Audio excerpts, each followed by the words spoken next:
Welcome to the world of Python. We're thrilled to have you here. Have you ever wanted to tell a computer what to do?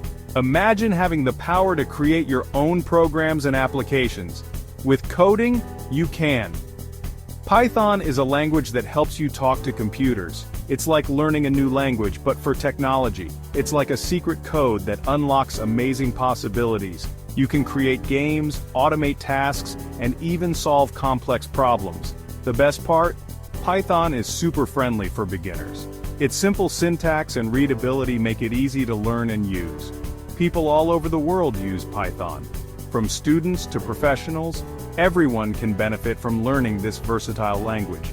They use it to build websites, analyze data, and even make robots move. Python is used in various fields like web development, data science, and artificial intelligence. Since Python is so popular, there are tons of resources to help you learn. You can find books, online courses, and tutorials to guide you.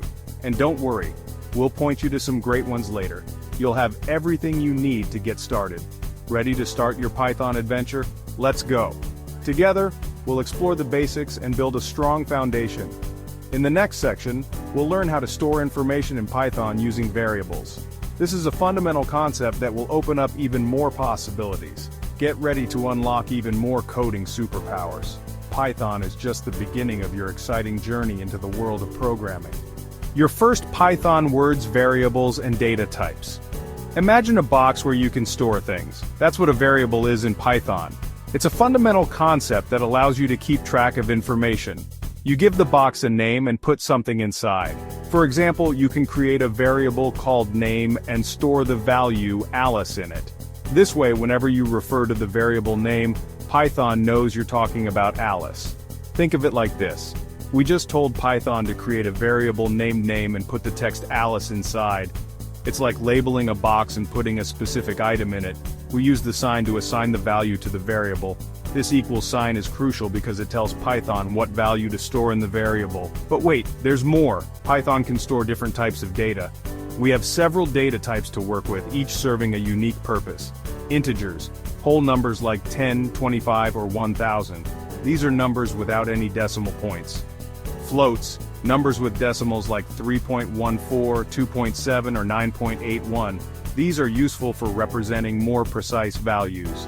Strings, text enclosed in quotes like "Hello world." Strings are used to represent text and are very versatile. Booleans, true or false values. These are essential for making decisions in your code. These are just a few examples. You'll discover more as you explore Python. Each data type has its own set of operations and uses. Now that you know how to store information, let's see how to use Python to perform calculations. With variables and data types, you can create powerful programs that handle a wide range of tasks. Telling your computer what to do, basic operators. Python wouldn't be very useful if we couldn't do math, right? Luckily, Python has special symbols called operators that let us do all sorts of calculations. Here are a few examples. Addition. We use the symbol to add numbers, for example, would give us. Subtraction, we use the symbol to subtract numbers, for example, would give us. Multiplication, we use the symbol to multiply, so would be. Division, we use the symbol to divide, for instance, would result in. These operators are the building blocks of more complex calculations. You can even combine them. Ready to learn how to make your Python code even smarter? Let's dive into control flow. Section 4. Making decisions in Python control flow. Imagine you're a chef following a recipe. You have to make decisions based on the instructions given. The recipe says, if you want it spicier, add chili flakes. So you decide whether to add them or not. That's control flow. It helps our code make decisions based on conditions we set.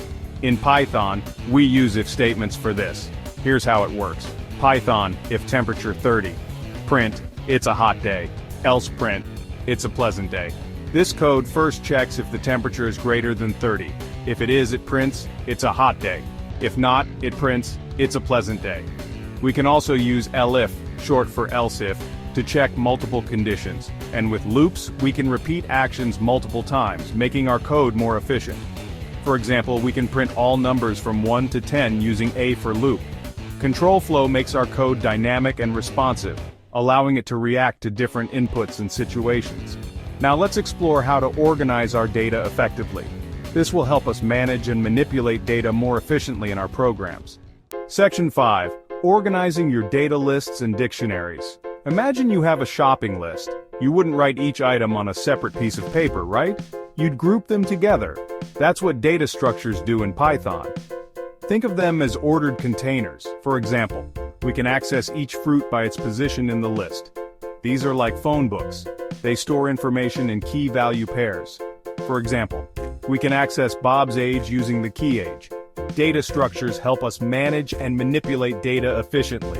In the next section, we'll discover how to bundle our code into reusable blocks called functions. Section 6. Leveling up, functions and beyond. Remember those amazing Python superpowers we talked about? Functions are like secret formulas to unlock them. A function is a block of code that performs a specific task. For example, we can create a function to greet the user.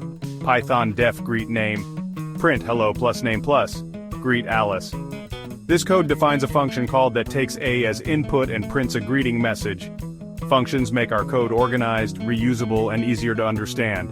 Congratulations, you've taken your first steps into the exciting world of Python. Keep practicing, explore new concepts, and never stop coding.